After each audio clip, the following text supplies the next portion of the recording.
அதிகாரம் 14. புத்தியுள்ள ஸ்திரீ தன் வீட்டை கட்டுகிறாள், புத்தி இல்லாத ஸ்திரீயோ தன் கைகளினால் அதை இடித்து போடுகிறாள்.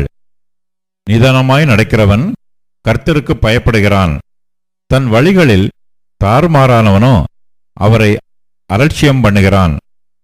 மூடன் வாயிலே அவன் அகந்தைக்கேற்ற மிலாறுண்டு, ஞானவான்களின் உதடுகளோ அவர்களை காப்பாற்றும். எருதுகள் இல்லாத இடத்தில் களஞ்சியம் வெறுமையாயிருக்கும், காளைகளின் பலத்தினாலோ மிகுந்த வரத்துண்டு. மெய்ச்சாட்சிக்காரன் பொய் சொல்லான், பொய்ச்சாட்சிக்காரனோ பொய்களை ஊதுகிறான். பரியாசக்காரன் ஞானத்தை தேடியும் கண்டுபிடியான், புத்தியுள்ளவனுக்கோ அறிவு லேசாய் வரும். மூடனுடைய முகத்துக்கு விலகிப்போ, அறிவுள்ள உதடுகளை அங்கே காணாய். தன் வழியை சிந்தித்துக் கொள்வது விவேகியின் ஞானம், மூடர்களுடைய வஞ்சனையோ மூடத்தனம். மூடர் பாவத்தை குறித்து பரியாசம் பண்ணுகிறார்கள், நீதிமான்களுக்குள்ளே தயை உண்டு. இருதயத்தின் கசப்பு இருதயத்திற்கே தெரியும், அதன் மகிழ்ச்சிக்கு அந்நியன் உடந்தையாகான். துன்மார்க்கனுடைய வீடு அழியும், செம்மையானவனுடைய கூடாரமோ செழிக்கும். மனுஷருக்கு செம்மையாய் தோன்றுகிற வழி உண்டு, அதன் முடிவோ மரண வழிகள். நகைப்பிலும் மனதுக்கு துக்கமுண்டு, அந்த மகிழ்ச்சியின் முடிவு சஞ்சலம். பின்வாங்கும் இருதயம் உள்ளவன் தன் வழிகளிலேயும், நல்ல மனுஷனோ தன்னிலே தானும் திருப்தி அடைவான். பேதையானவன் எந்த வார்த்தையையும் நம்புவான், விவேகியோ தன் நடையின் மேல் கவனமாயிருக்கிறான். ஞானமுள்ளவன் பயந்து தீமைக்கு விலகுகிறான், மதியீனனோ மூர்க்கங்கொண்டு துணிகரமாயிருக்கிறான். முற்கோபி மதிகேட்டைச் செய்வான், துர்ச்சிந்தனைக்காரன் வெறுக்கப்படுவான். பேதையர் புத்தியீனத்தை சுதந்திரிக்கிறார்கள், விவேகிகளோ அறிவினால் முடிசூட்டப்படுகிறார்கள். தீயோர் நல்லோருக்கு முன்பாகவும் துன்மார்க்கர் நீதிமான்களுடைய வாசற்படிகளிலும் குனிவதுண்டு.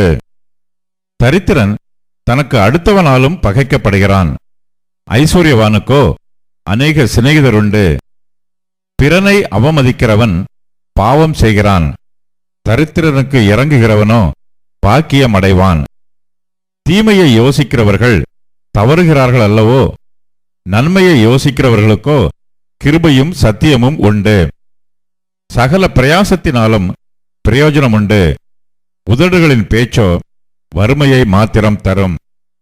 ஞானிகளுக்கு முடி அவர்கள் செல்வம், மூடரின் மதியினம் மூடத்தனமே. மெய்ச்சாட்சி சொல்லுகிறவன் உயிர்களை ரட்சிக்கிறான், வஞ்சனைக்காரனோ பொய்களை ஊதுகிறான். கர்த்தருக்கு பயப்படுகிறவனுக்கு திட நம்பிக்கை உண்டு, அவன் பிள்ளைகளுக்கும் அடைக்கலம் கிடைக்கும். கர்த்தருக்கு பயப்படுதல் ஜீவ ஊற்று, அதனால் மரண கண்ணிகளுக்கு தப்பலாம். ஜனத்திரட்சி ராஜாவின் மகிமை, ஜனக்குறைவு தலைவனின் முறிவு. நீடிய சாந்தமுள்ளவன் மகா புத்திமான், முற்கோபியோ புத்தியினத்தை விளங்கப் பண்ணுகிறான். சொஸ்த மனம் உடலுக்கு ஜீவன், பொறாமையோ எலும்புருக்கி. தரித்திரனை ஒடுக்குகிறவன் அவனை உண்டாக்கினவரை நிந்திக்கிறான், தரித்திரனுக்கு தயை செய்கிறவனோ அவரை கனம் பண்ணுகிறான். துன்மார்க்கன் தன் தீமையிலே வாரிக்கொள்ளப்படுவான், நீதிமானோ தன் மரணத்திலே நம்பிக்கையுள்ளவன். புத்திமானுடைய இருதயத்தில் ஞானம் தங்கும், மதியீனரிடத்தில் உள்ளதோ வெளிப்படும். நீதி ஜனத்தை உயர்த்தும், பாவமோ எந்த ஜனத்துக்கும் இகழ்ச்சி. ராஜாவின் தயை விவேகமுள்ள பணிவிடைக்காரன் மேல் இருக்கும், அவனுடைய கோபமோ இலச்சை உண்டாக்குகிறவன் மேல் இருக்கும்.